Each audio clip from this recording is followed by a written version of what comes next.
due to a lightning strike in Fresno, California, USA Earth. It has happened here before. And that's kind of scary. Driving around. I guess, you know, if there's a big thunderstorm going on outside, you shouldn't be driving around anymore. You should find that the nearest friend of the garages, let me in. So, you know, these adjustments for the fatalities, for the population size, the ranking shifted. Wyoming's records of having the highest lightning fatality strikes in the nation in terms of cumulative over a long point of time.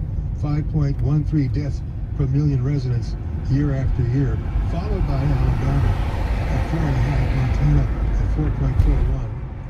So, and again, it's the combination of outdoor ag work, open landscapes, virtually no natural shelter to translate to protection, and there's a disproportionate individual risk.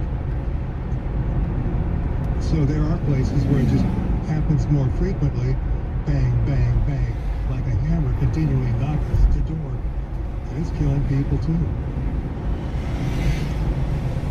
I just can't. It's hard to believe. You're golfing. I would think golfing would be very hard in an area that is prone to lightning strikes. And you hear often about somebody getting popped in the head with a lightning strike on the golf course. Jeez. So, you know, I mean, Josh, my producer, is an avid golfer. And Josh, have you ever seen lightning on the golf course? Yes, I have. And did it hit the ground? Was it spooky? Yeah, definitely. I actually was playing like last weekend when that storm and that big rainstorm rolled in. I took cover and go off the golf course because it was a little scary. Yeah. I'm going to take the last break today of the Thursday edition of the Ray Appleton program. Do we have anybody coming in to chit chat? We have someone living here. Well, cool. He's actually going to do that, huh? We're going to be here. About what he's going to be doing as he fills in our film right after this on J&J.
This Lincoln kind of close to the line there. Kind of feel like he wants in.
to marijuana.